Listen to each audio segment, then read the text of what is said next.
Hey guys, welcome back. Today we're going to go over IXL Math P.22.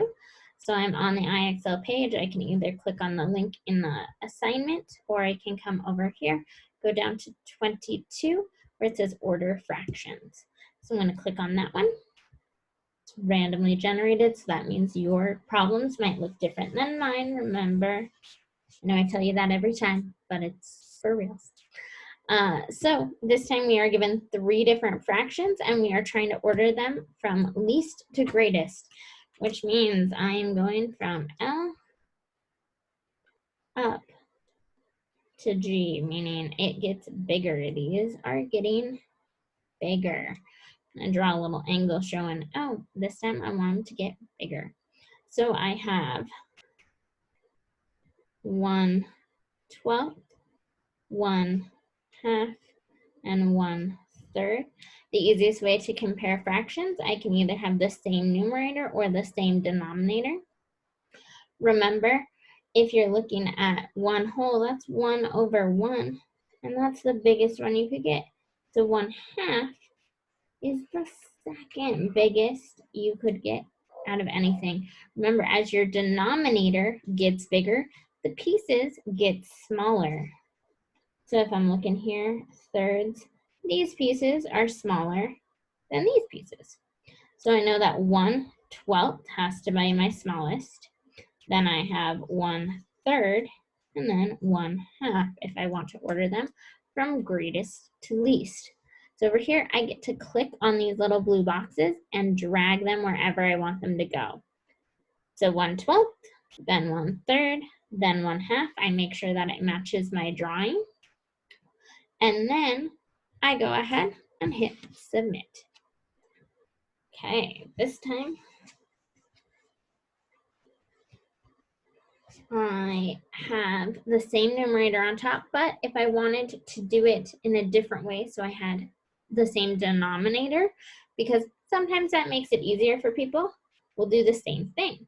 So this time, once again, going from least to greatest, so getting bigger, I have 1/2, then 1/8, then 1/4. Remember, if I want this time around to go through and get it so they have the same denominator, I'm just going to look for a common denominator. In this case, that would be 8.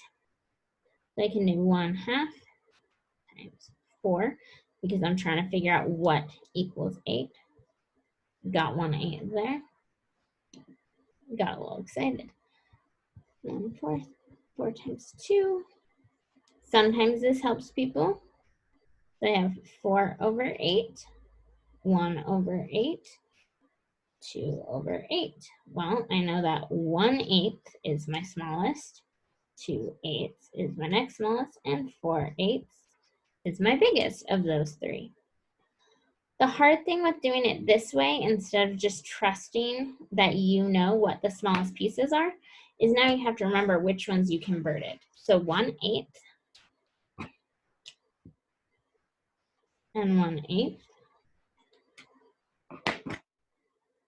4/8 and 1/2,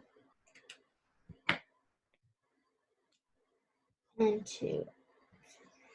So I have to remember which one goes in what order. So I have 1/8 first, then I have 1/4, then I have 1/2. I got it. This one, I'm going to go back to trusting that if my numerator is the same, I can compare them just like if my denominator was the same. So I'm once again going from least to greatest. And I have 1/10, 1/2, and 1/5. So the bigger my denominator is, the more pieces it's made into. So I know that that's going to have the most pieces, or they're going to be the smallest pieces. The second smallest is 5, because 5 is bigger than 2. And the last is 1/2. I go over here, drag them to make sense, and submit. Ooh, see this one, I have to find a common denominator because I don't have a common numerator. So I have 2/4, 1/3, and 11/12. I'm looking for a common denominator. So whenever I'm looking for a common denominator, I see if my smallest denominator goes into my biggest one evenly. 3 does go into 12. Okay, does 4 go into 12? They do. So my common denominator will be 12.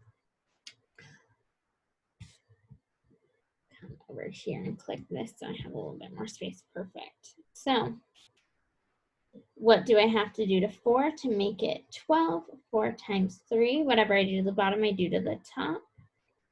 Then I have 1/3. Once again, what do I have to do to 3 to make it equal 12? I times it by 4.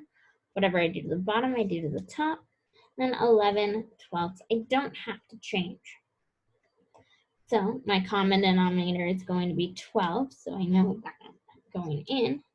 And this one I didn't have to change at all. 2 times 3 is 6. 1 times 4 is 4. Looking for least, so I'm going to have 4/12, 6/12, 11/12. 11/12 I did not have to change. 1/3 became 4/12, and 2/4 became 6/12. So my 1/3 is my smallest, 11/12 is my biggest. I hit submit. Perfect. So you can use this process to either find the common denominator and compare, or if you have a common numerator, you can compare. Just remember, numerators are how many pieces are filled in, and denominators are how many pieces there are. Once again, numerators are how many pieces are filled in. If I were to do a line here, so 4 is how many pieces. So I have 4 pieces. 1, 2, 3, 4. And 1 is how many are shaded in. So just look to see what you need to compare. Bye, guys.